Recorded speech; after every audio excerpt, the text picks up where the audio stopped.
Olá, bom dia, boa tarde, boa noite. Eu não sei que horas você está vendo esse vídeo, mas hoje nós teremos um assunto de códigos de linguagens, figuras de linguagem, um assunto muito importante para estudo do Enem. Bem, para quem não me conhece, eu sei que tem alguns novatos aí. Eu sou a Ramires, sou a mentora de códigos de linguagens e estou auxiliando. Eu acredito que essa já seja a minha terceira aula. Isso, ou quarta. Ih, me confundi. Bom, enfim. Hoje a gente vai falar de figuras de linguagem, um assunto que razoavelmente fácil. Por que razoavelmente fácil? Bom, já sabemos que fácil e difícil é relativo. Mas, creio eu, que assuntos que você consegue associar com maior facilidade ao seu dia a dia são mais fáceis. E as figuras de linguagem se encaixam nessa definição. São assuntos que com certeza você vai conseguir identificar facilmente.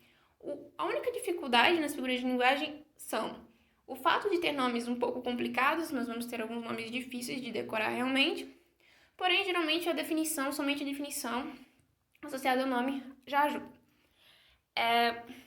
E a outra dificuldade é que elas são muitas. Hoje mesmo nós não vamos falar de todas, apenas as principais. Bem, as figuras de linguagem que nós veremos hoje são essa listinha que nós estamos vendo aqui. Mas antes de falar sobre cada uma, é importante entender as definições entre conotação e denotação.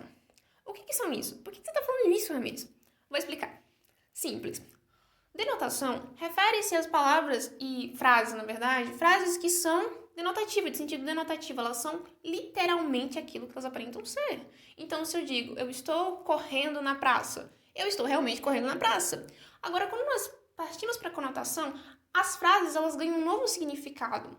Então, as figuras de linguagem elas existem para quê? Para colorir um texto, para melhorar a forma de expressar. Até porque, se a gente falasse de uma forma literal, seríamos completos robôs. Então, é importante entender que essa é a principal finalidade das figuras de linguagem dentro do nosso cotidiano e dentro da nossa escrita também. Vamos lá?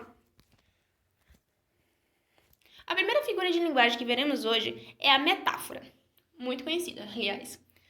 É a substituição de um termo por outro baseado numa relação de analogia, que significa semelhança de sentido entre dois termos. Quer dizer que são sentidos semelhantes, porém a gente vai encontrar uma nova forma de expressão. Por exemplo, o jogo já vai começar. Já estão todos no grande tapete verde, só aguardando o apito do juiz. Perceba que a função aqui foi principalmente colorir o texto. Por que tapete verde? Você consegue associar que tapete verde é o campo do futebol, porque nós sabemos as características. Qual é a relação existente entre os dois? Ambos são verdes e é realmente um tapete no chão. O tapete fica no chão, o campo também. Essa é a relação existente entre os dois. Outro exemplo, ele é um leão. Quer dizer que ele é bravo, que ele é feroz. Então, esse é um leão, trata-se de uma interseção que representa as características comuns entre ambos. No caso, o quê? A ferocidade, a magnitude do animal, leão, e do homem. Pronome pessoal utilizado como ele, né? No caso, não falou o homem, mas a gente sabe que é ele. Deu pra entender? Agora, indo para comparação, basicamente, é a aproximação de dois termos entre os quais existe alguma relação de semelhança. Ok, não vamos confundir metáfora com comparação, porque quando faço comparação, eu estou comparando com alguma coisa. Eu não estou realmente dizendo que elas têm aquilo, que ela é aquilo. Por exemplo, amou como se fosse máquina. Perceba, está dizendo que a pessoa amou de uma forma fria, certo? De uma forma mecânica. Só que ela não está dizendo, ela ama. Quando ela diz amou como uma máquina, nós temos uma comparação entre o amor dessa pessoa, no caso, que é um sujeito oculto aqui, e o amor da máquina. Agora vamos observar como para a gente entender a principal diferença. A diferença entre a metáfora e a comparação se dá pelo elemento comparativo. Vamos ver. Meu brilho é intenso. Estou se referindo ao meu brilho. Todo mundo sabe que ninguém brilha de verdade, que o brilho não existe assim, eu brilho, uma pessoa brilhar, isso não existe. Isso é uma figura de linguagem que a gente chama de metáfora. Perceba que aqui nós temos um elemento de interseção, que é o é intenso. Demonstra-se pelo é intenso. Agora, quando a gente vai pensar no meu brilho é intenso como a luz da lua, pronto, você matou a charada. Porque, no geral, comparação ela tem elementos como, tão, quanto, que. Veja que é sempre uma comparação que relaciona um termo com o outro, certo? Aqui nós temos o elemento comparativo como. Geralmente se apresenta muito como. Você pode ver também tão, quanto ou outros elementos comparativos, mas o principal é o como. Deu pra entender? Vou parar de perguntar isso, já tá cansando o pessoal. A nossa próxima figura de linguagem é a metonímia. Caramba, que nome esquisito. Metonímia. Mas, no final das contas, você vai saber o que é. Quer ver? Acontece quando se emprega um termo no lugar do outro, sendo que entre ambos há uma estreita afinidade ou relação de sentido. Quem nunca foi no mercado e pediu que boa? Mas que boa não é o produto, que boa é a marca. No mercado você não procura uma esponja ácida, você procura Bombril. Então, essa diferença em trocar o produto pela marca a gente chama de metonímia. E acontece em outras situações também, trocar o autor pela obra. Sei que ela adora Fernando Pessoa.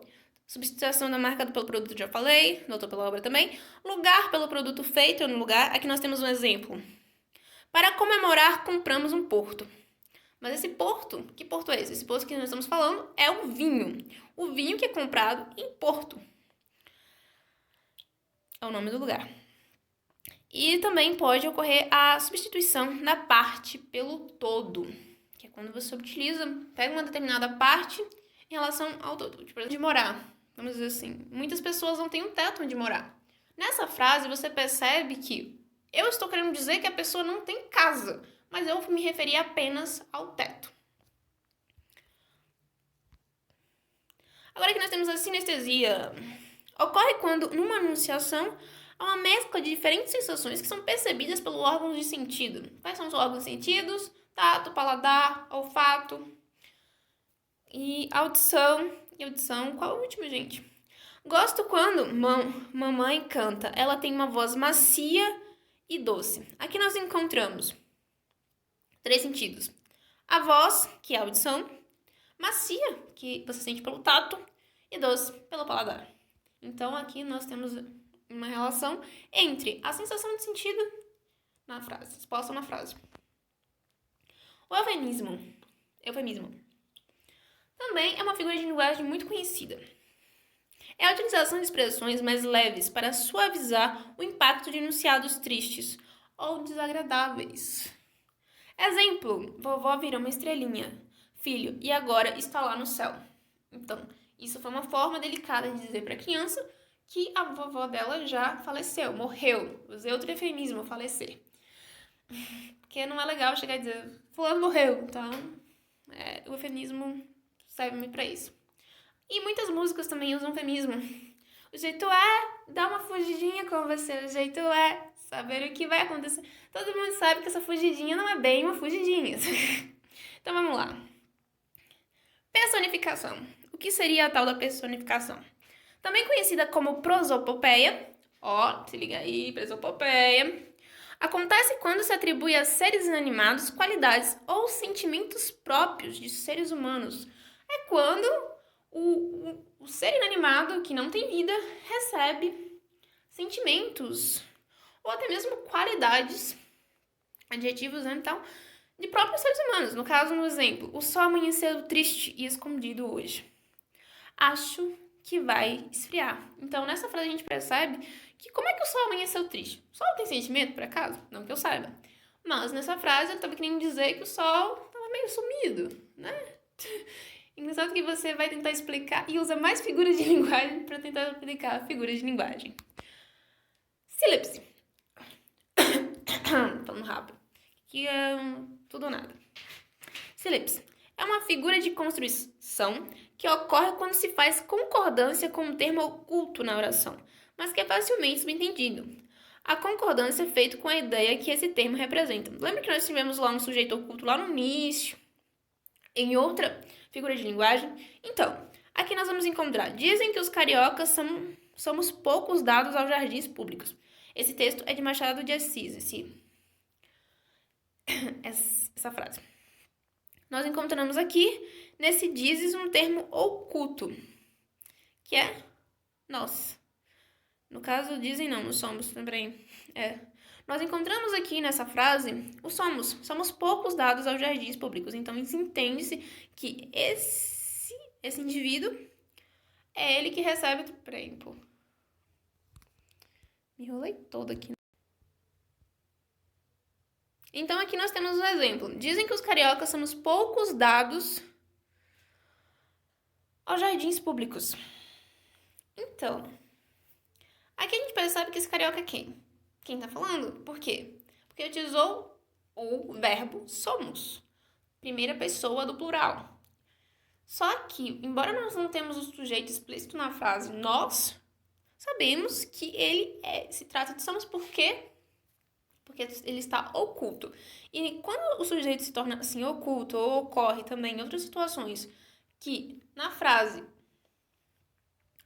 há uma concordância feita com a ideia que se representa com o sujeito com um termo oculto, pode ser outro termo que seja oculto, mas que você sabe que está sendo referido a um determinado assunto pelo contexto. Então, seguimos.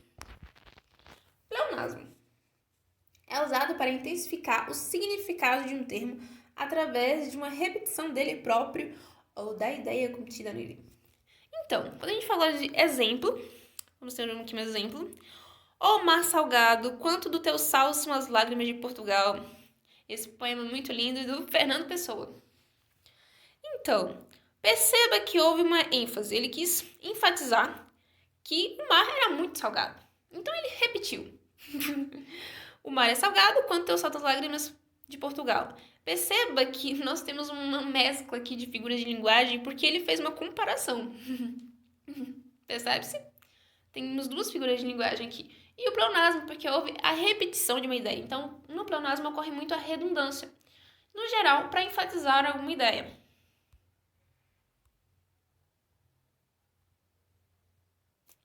Ironia. A minha figura de linguagem preferida. Vamos lá. Ocorre quando se diz ao contrário do que se tem intenção de dizer para satirizar, criticar, questionar certo tipo de pensamento ou para ridicularizar. Nossa, me senti mal agora. Exemplo.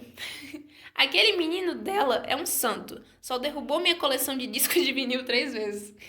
E você percebe, né, que há uma certa contradição aqui, mas que a pessoa utilizou isso justamente para criticar, fazer uma crítica, utilizando a figura de linguagem chamada ironia. Hipérbole. A hipérbole também é uma figura de linguagem fácil de se entender, muito utilizada no dia a dia, que é o exagero, a ideia de intensificar, de engrandecer ou diminuir a verdade dos fatos. Exemplo, já disse isso a você 1 milhão de vezes. Ninguém diz a mesma coisa 1 milhão de vezes, mas a pessoa utilizou essa figura de linguagem para mostrar que ela já falou muito, ela não quer mais falar. Entende? Paradoxo. Consiste em empregar palavras que, ainda opostas quanto ao sentido, se fundem no mesmo enunciado, resultando numa proposição aparentemente absurda, já que se desafia muitas vezes a opinião compartilhada pela maioria. Exemplo. A explosiva descoberta ainda me atordoa. Eu estou cego e vejo, arranco os olhos e vejo. Perceba que Carlos Drummond de Andrade, nosso grande Carlos Drummond de Andrade, perceba que há uma aparente contradição. Aparente, cuidado, viu? Entre estou cego e vejo, porque há uma certa diferença entre... A explosiva descoberta ainda me atordoa. Estou cego e vejo, arranco os olhos e vejo. Perceba que há uma aparente contradição nesse poema do Carlos Drummond de Andrade, mas você tem que tomar muito cuidado, porque isso foi um recurso que ele utilizou, chamado paradoxo, para trazer à tona um sentido, uma ideia. Perceba que vejo, a palavra vejo, ela não é só vejo de visão de ver com os olhos. Você pode ver também de outras formas. Então ele fez um paradoxo. contrariando, aparentemente, vamos usar uma música, por exemplo, aquela música, mudaram as estações, nada mudou, mas eu sei que alguma coisa aconteceu, tá tudo assim, tão diferente. Aí eu lembro quando a gente chegou um dia a acreditar que tudo era pra sempre, até saber que o pra sempre sempre acaba. Como é que o pra sempre acaba? Mas você entendeu que ela utilizou esse recurso para dar outro sentido, não é? Então, isso é um paradoxo. Desculpem a cantoria, gente. Eu sei que eu canto mal. Antítese é a aproximação na linguagem escrita ou falada de termos ou expressões que têm sentidos opostos. Um misto de alegria e tristeza tomou conta de Jonas quando pisou novamente na rua onde havia passado sua infância. Onde é que a gente vai encontrar a antítese aqui? Deixa eu ver se vocês acertaram. Ah, não dá pra ver. Alegria e tristeza. Exatamente. Você percebe que são duas sensações contraditórias que apresentam sentidos opostos, alegria e tristeza, e elas estão juntas na construção do sentido da frase. E isso a gente chama de antítese. Estava alegre e triste. E então, vamos seguindo. Ops. Aqui são as fontes, porque eu não escrevi esse texto na íntegra. Muitas ideias foram conseguidas na internet, eu apenas dei uma ramificada nele. E, para fechar, né? O que define o seu destino não são as suas condições, e sim suas condições. Então, gente, eu quero deixar claro para vocês que, embora a gente tenha muitas dificuldades pela frente e que, infelizmente, nós vivemos num país onde os níveis de oportunidade, o nível de recurso entre as pessoas se diferenciam muito. Por exemplo, tem gente que tá tendo aula aí em AD, recebendo revisões de professores, enquanto tem outros que nem têm acesso à internet. Estão tendo que baixar PDF, baixar aula, se tiver um celular, né, para poder fazer isso. Então, é complicado, é muito difícil, a gente tem que lutar para mudar isso. Mas também temos que entender que, independente dos recursos, as nossas escolhas dependem principalmente da gente. Então, eu espero que vocês não desistam, sigam na luta, e é isso. Muito obrigada pela atenção e ótimos estudos!